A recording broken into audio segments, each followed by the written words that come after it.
All right, so this is going to be another movie review. This one's called Colors, 1988. Giving it 4 out of 5 stars. I thought it was pretty decent. I liked it better than Boys in the Hood.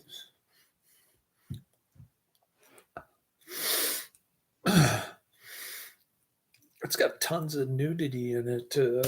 Full frontal, rather long, extended full frontal there.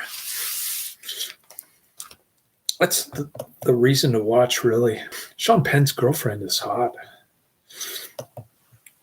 but she only reveals a little bit of herself. The left side. Anyway, that was kind of disappointing. I want to see more of her. She's very attractive. Let's see. Next week I've got The Thin Man, Commando. I've got The Thin Man, 1934, The Thin Man. Commando, 1985, with Arnold. And Communion, 1989. That's what's coming down the pike next week. Back to Colors. It's a 1988 U.S. police procedural action crime film starring Sean Penn and Robert Duvall, directed by Dennis Hopper. Film takes place in the gang-ridden neighborhoods of Los Angeles, late 1980s, South Central Los Angeles, Echo Park, Westlake, and East Los Angeles. The film centers on Bob Hodges Duvall, an experienced Los Angeles Police Department crash officer, and his rookie partner, Danny McGavin, Sean Penn, who try to stop the gang violence between the Bloods, the Crips, and Hispanic street gangs. Although this Hispanic street gang has a black dude and a white dude in it wearing cholo outfits. They look like it looks like the band from Suicidal Tendencies. That's what it reminded me of. Colors relaunched Hopper as a director 19 years after Easy Rider and inspired discussion over its depiction of gang violence and gang life. Two policemen, Uncle Bob Hodges, a respected LAPD officer and Vietnam veteran, and rookie officer Danny McGavin, had just been teamed together in the crash unit that patrols Northwest LA, East LA, and South Central LA. The older cop is appreciated on the local streets. He is diplomatic on the surface, preaching rapport to gang members to encourage them to offer help when it is truly needed. Hodges recognizes that every action cops take is scrutinized by the people they are trying to help. Hodges explains his view on policing to his young partner with a joke about bulls and cows. I don't get that joke.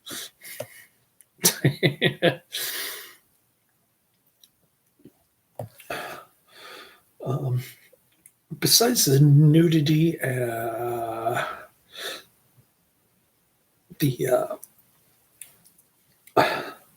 the commercial rap stinks in this movie. Okay, I never liked these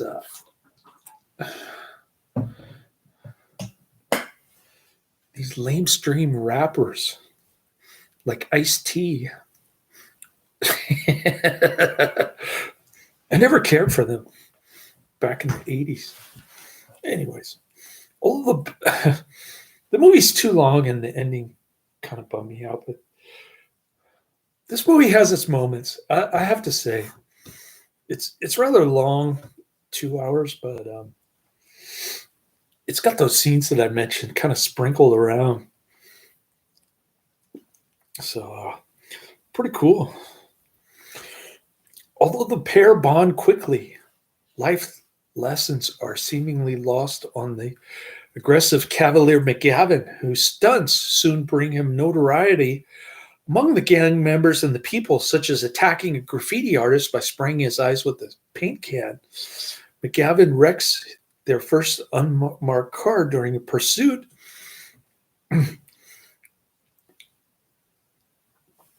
That scene kind of ended too quickly. I didn't see what happened to the gangsters. I guess they got away. Its replacement is vivid yellow, resulting in McGavin being nicknamed Pac-Man by officers and gang members alike. McGavin has a short-lived romance with a waitress named Louisa. Oh, and she's Louisa is very nice. Who, like the offended Hodges, feels the weight of the Pac-Man persona.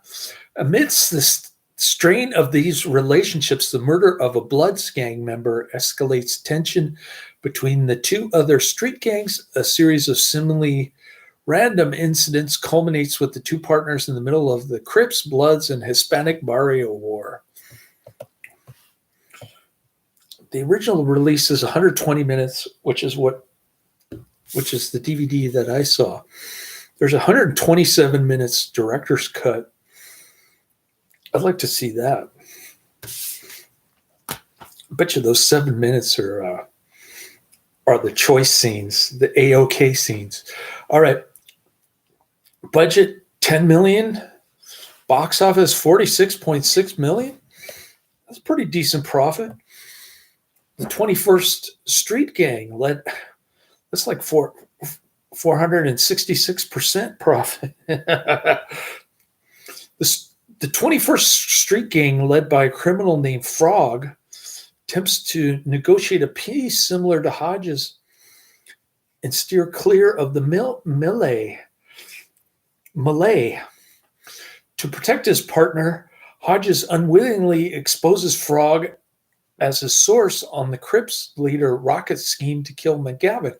Each group attempts to right the wrongs against their respective crews as police strive to prevent the hit and stand their authority over the fallout.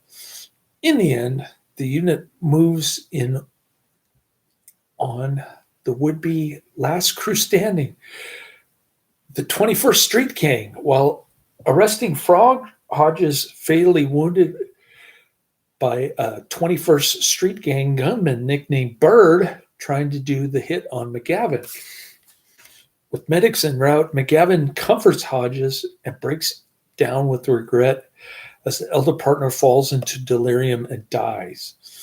The movie was filmed entirely in Los Angeles in 1987. The original script by Richard Duvall took place in Chicago and was more about drug dealing than gang members. Dennis Hopper ordered changes, so Michael Schiffer was hired, and the setting was changed to Los Angeles. And the focus of the story became more about the world of gang members. The joke that Hodges tells McGavin regarding the two bulls was lifted from the Pat Conroy novel, The Great Santini, which was made into a movie that also starred Duvall and explains how the character Lieutenant Colonel Bull Meacham got his nickname. Real gang members were hired as on-location security, as well as extras by producer Robert H. Solo. Two of them were shot during filming. On April 2nd, 1987, Sean Penn was arrested for punching an extra on the set of the film who was taking photos of him without permission. Penn was sentenced to 33 days in jail for this assault.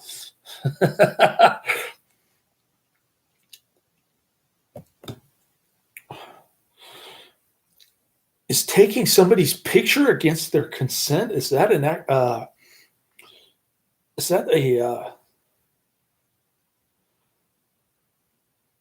violation of the non-aggression principle?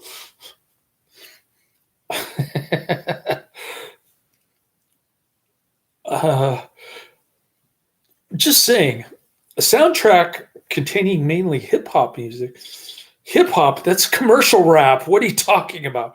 Was released on April 15th, 1988 by Warner Brothers Records. It peaked at 31 on the Billboard 200, and it was certified gold on July 12th, 1988. This theme song, Colors, was written and performed by U.S. rapper Ice-T and issued as the title track for the soundtrack of the film. Ice-T stinks. I can't stand Ice-T. The movie received both praise and criticism. The movie earned over $46 million in its domestic release. The film has been credited with inspiring gang violence in the country of Belize, with many members of the Crips and Bloods deported to the country from the United States in the 1990s, bringing the film and their gang affiliations with them to the country, exporting gang warfare to the country of Belize. All right. Shall I go down the list? I added another one from Karate Man. Another Karate Man recommendation.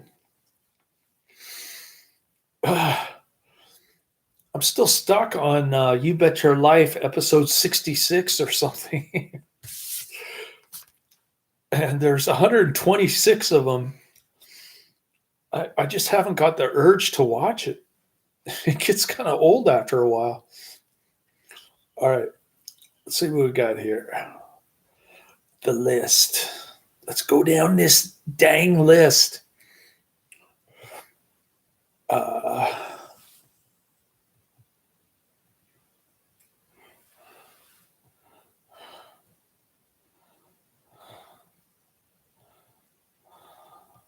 right, where is it?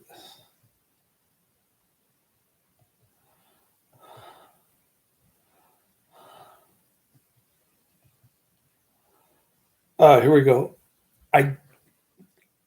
Identity Unknown, 1945. Chained for Life, 1952. Untamed Women, 1952. Texas, Brooklyn in Heaven, 1948. Beast from Haunted Cave, 1959. Moon of the Wolf, 1972. Hurricane Smith, 1992. Showdown, 1993. Best of the Best 2. TNT, 1997. My Dear Secretary, 1948. The Mystery Man, 1935. Bride of the Gorilla, 1951. Letter of Introduction, 1938. Dick Tracy versus the Mole, Season 1, Episodes 9 through 12. Devil's Island, 1939. Angel Town, 1990. Mercenary, 1996. Night Fright, 1967. DEFCON 4, 1985. Santa Fe Trail, 1940.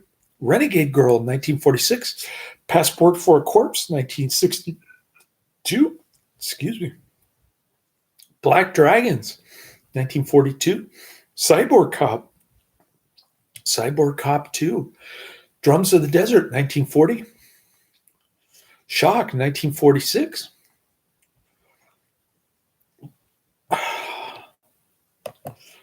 Oh, I just clicked on something.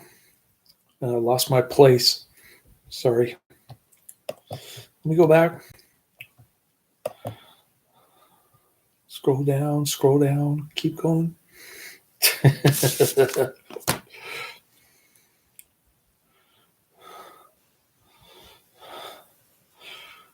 Karate Man will be excited when I do Commando.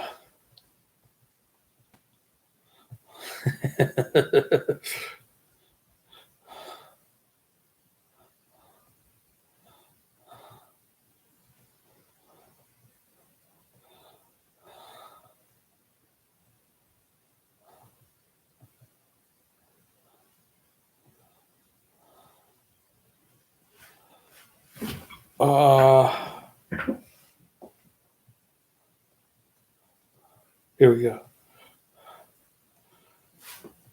Almost there. It Lives by Night. Train to Tombstone, 1950. Deputy Marshal, 1949. Broadway Limited, 1941. Black Dragons, 1942. Did I already mention Black Dragons? The Strange Woman, 1946. The Fighter, 1952. Bamboo Gods and Iron Man, 1974. Zero Tolerance.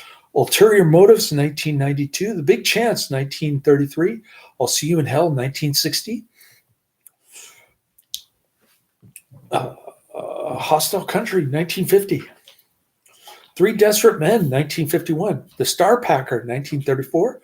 The Devil's Hand, 1961. My Outlaw Brother, 1951. Godzilla versus Mechagodzilla. Talons of the Eagle. Riders of the Whistling Pines, 1949. Portraits of Terror, The Final Curtain. Safe and Effective, A Second Opinion, 2022. Malibu Crush, 2022. Dead Tides, 1996. Easy Money, 1936. Swing High, Swing Low, 1937. And An Eye for an Eye. The Real Anthony Fauci, 2022. Return to the Batcave, The Misadventures of Adam and Bert.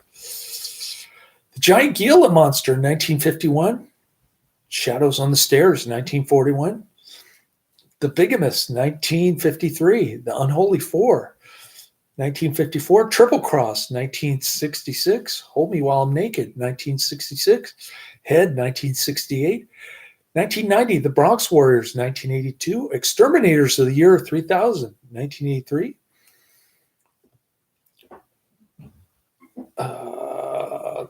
This one's called Platoon Leader.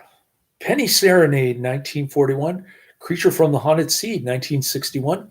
War of the Satellites, 1958. The Black Raven, 1943. He Walked by Night, 1948. They Were So Young, 1954. Whatever It Takes, 1998. One Dark Night, 1982. Cypher Bureau, 1938. Sinners in Paradise, 1938. What Price Crime, 1935. Maytime in Mayfair, 1949. He Walked by Night, 1948. The Strange Love of Martha Ivers, 1946. The Wrong Road, 1937. Wait, didn't I already review The Wrong Road? Never mind. Skip that one. Tarzan the Fearless, 1933. Monstrosity, 1963. Diamond Trail, 1933. Sinful Cargo, 1936. Youth on Parole, 1937. All Name the Murderer, 1936. The Chase, 1946. Impact, 1949. Stranger in Town, 1943. Half a Sinner, 1940. The Devil's Hand, 1961. Captured in Chinatown, 1935. Rimfire, 1949. Deputy Marshal, 1949.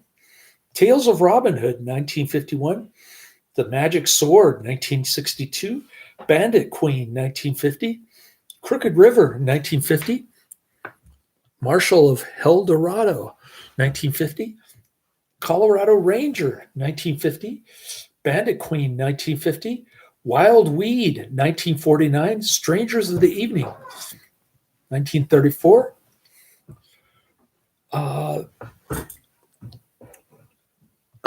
Skip that one. Devil's Partner, 1961. Fist of Glory, 1991. Night of Horror, 1981. Jungle Ground, 1995. Scanners 2, The New Order, 1991. Scanners 3, The Takeover, 1992. Scanner Cop 2, 1995. Great Guns, 1941. Saps at Sea.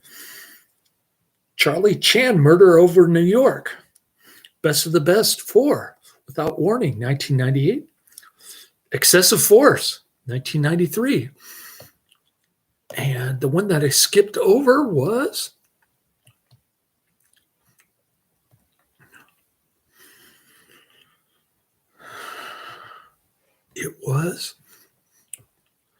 what was that? Some Lorenzo Lamas TV show. Renegade, 1993. And that's the end of my list. Laters.